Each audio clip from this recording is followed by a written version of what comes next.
Today we're going to talk about the prepositions at, on, and in. And I put a picture of panda bears in the background, not because it has anything to do with the words at, on, or in, but I just thought it would look cute. So we're going to talk about on when you're talking about time and place, right? So first we'll talk about at. So at, you use it you use at for very specific places or times. Now, everything that I'm going to teach you today, um, it's not really the rule, but it's a way that I can describe to you how we use prepositions in English. And if you're kind of confused right now, you'll see later. So these rules are not really rules, but things to help you to try and understand how to use prepositions because they're one of the hardest things to use in English. So you use at for a way to think about it is to use it for very specific places or times. So when you're talking about place, use it with the name of a place or an address number. So for example, when you say the name of a place, she works. All right, am I going to use at, on, or in? She works at Smith's because what we're talking about, what's coming after it, is the name of a place. It's not just a place, it's the name of a place. So she works at Smith's. He is working at Olive Garden. Olive Garden is a restaurant, right? We worked at Home Depot together.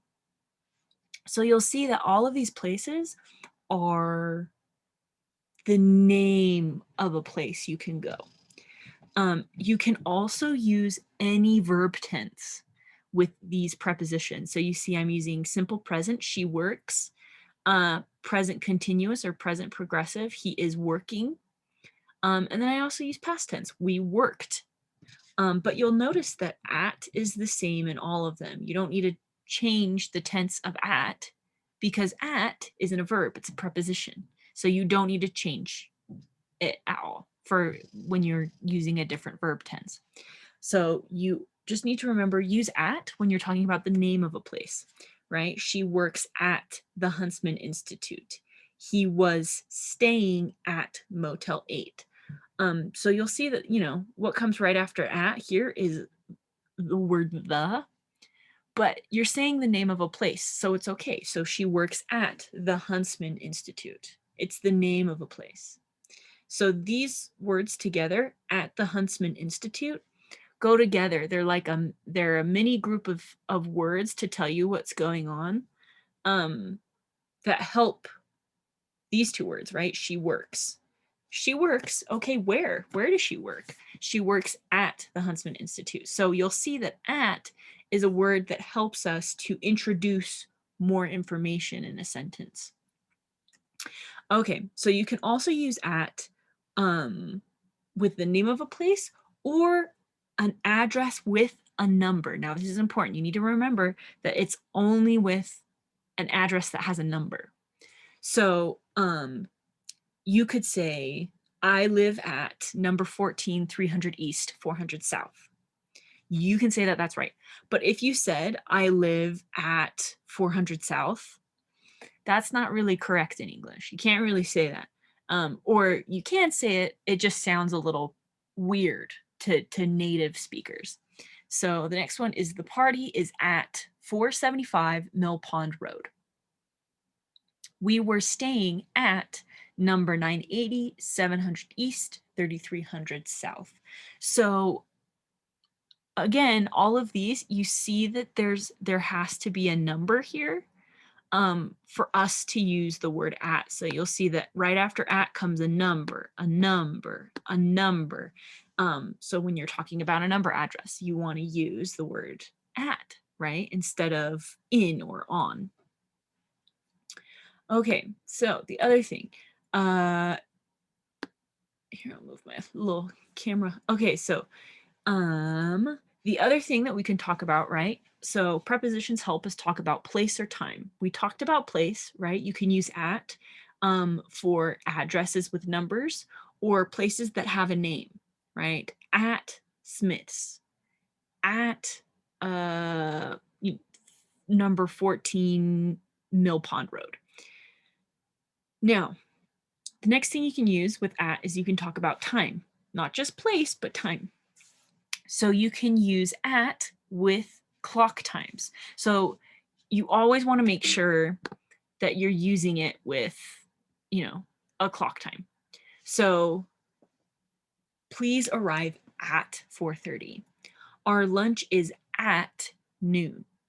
I am leaving at 7. So again, these are all times that are on a clock, right? 7, noon, 4:30. Those are all times, right? So that's why we use at for it instead of in or on. So it's not please arrive on 4:30. Nope, don't do that. Please arrive in 4:30. That doesn't work. You want to say please arrive at 4:30. So when we're using the word at, it can come before the name of a place, a address that has a number in it, or the time on a clock. The next one we're going to talk about is on, the preposition on. Now we talk about this with place, right? We can say, something is on the table. It's talking about something is being supported by another thing. Something is like on top of it or is being held up by it. So we use that for on, right? The keys are on the table. The other thing you can use it for is you can use on for streets or road names where there is not a number. And you can use on for floors in a building. So you don't say, I live at the 6th floor or I live in the 6th floor. You say, I live on the 6th floor.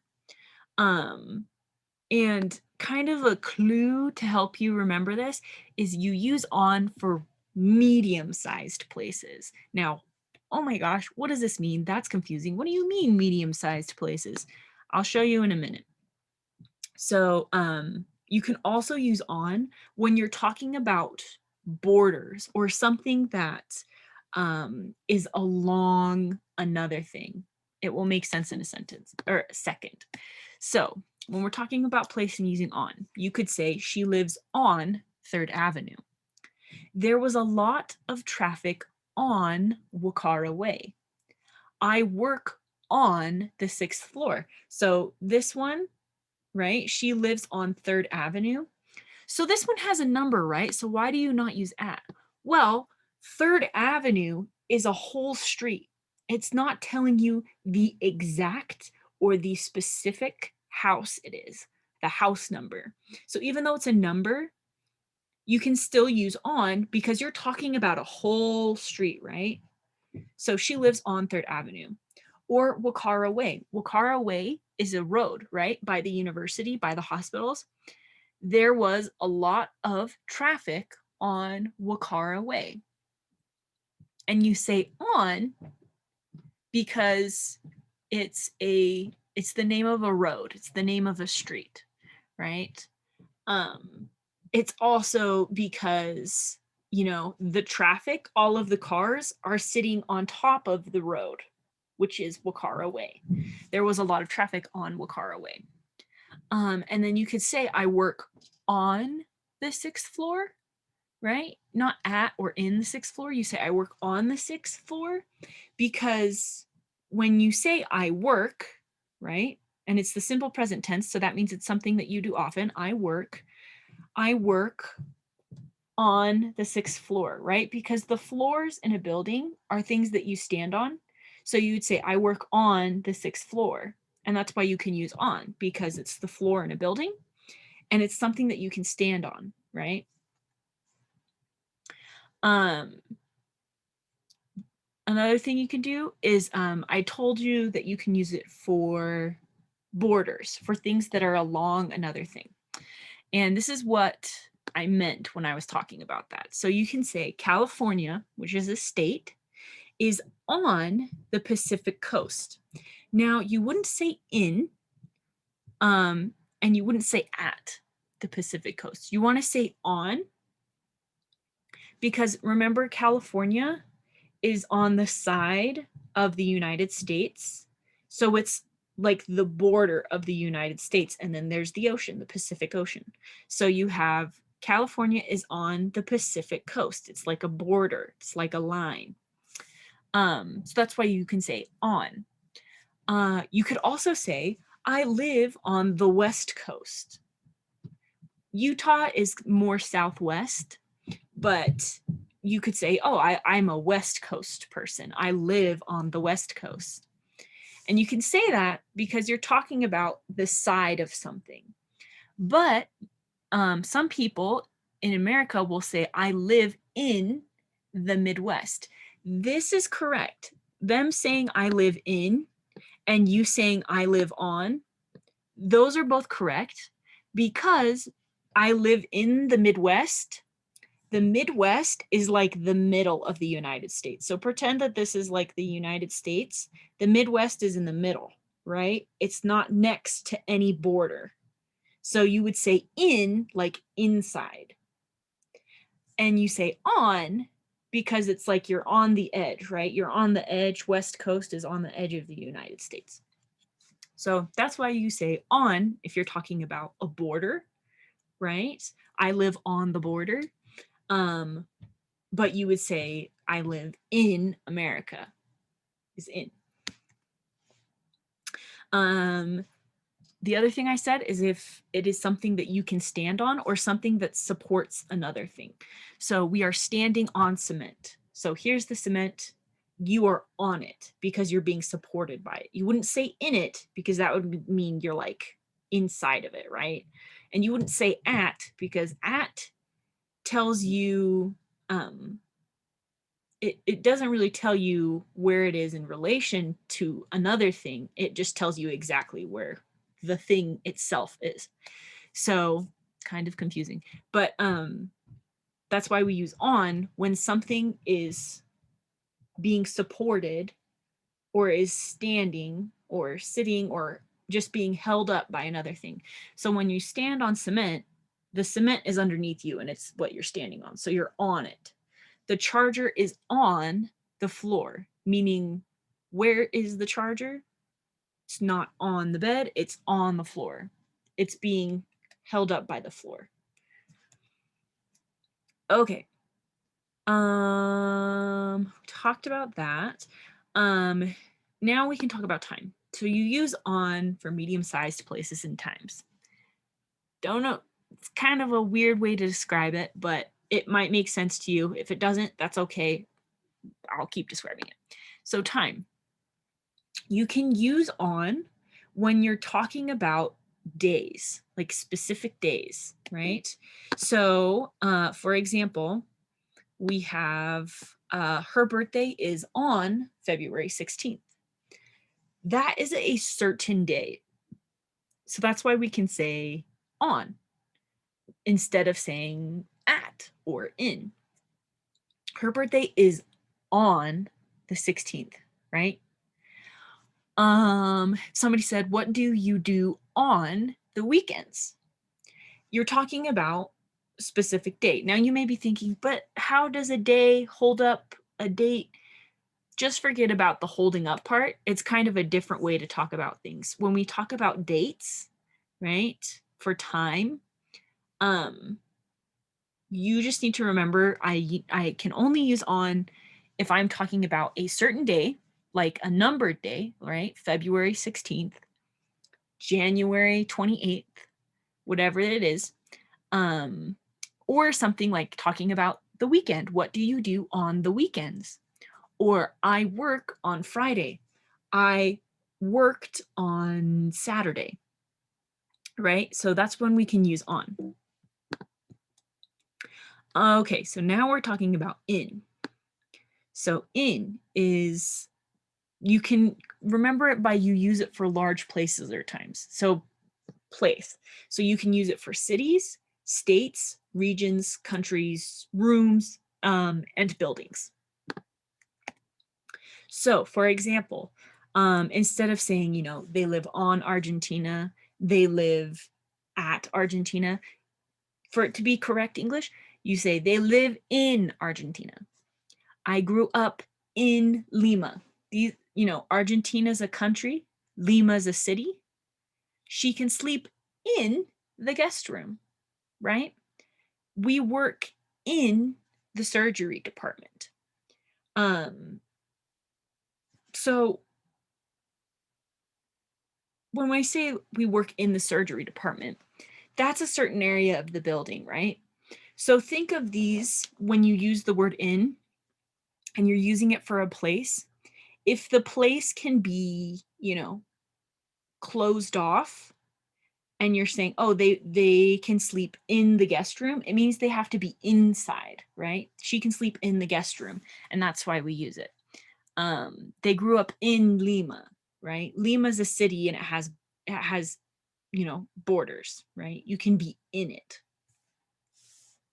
Now for time, you can use in for months, for seasons, and years.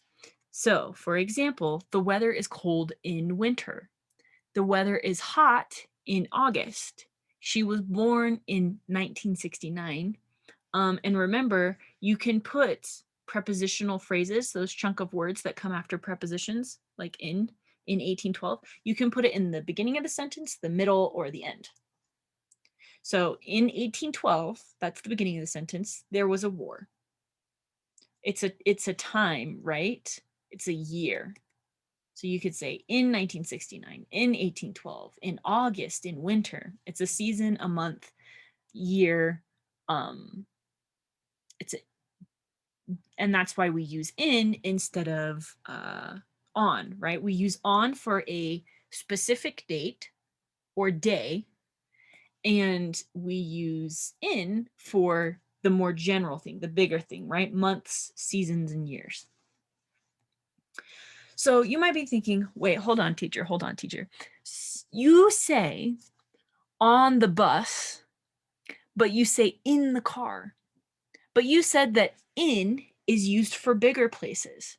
But a bus is bigger than a car. Why? Why do you do that? You also say in Utah, but on Earth. You said in is used for the bigger thing, and on is used for the smaller thing. The planet Earth is way bigger than Utah, right? We will talk about this. These are the things that make English so difficult. The way that we talk, it doesn't make sense.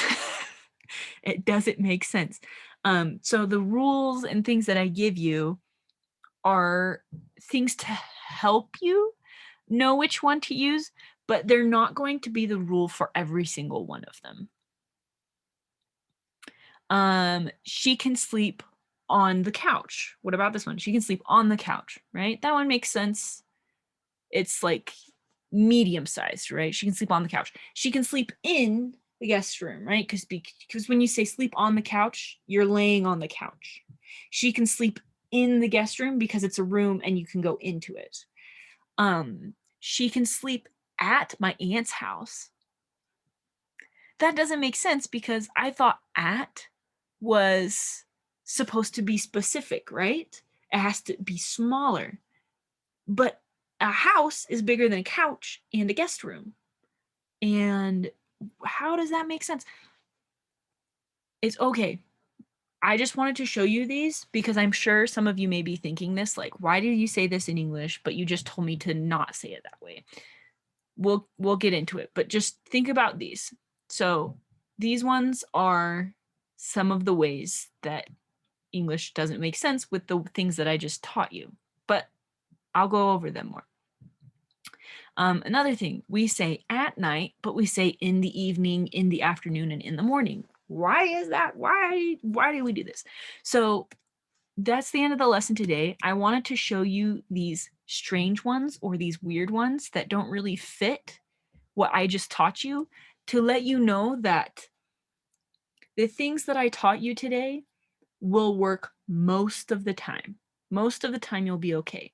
Sometimes though, there are words and phrases in English that don't follow the rules that I just gave you. So just keep an open mind, and everything I tell you will help you, but it's not really always the rule. And that's what's hard about English.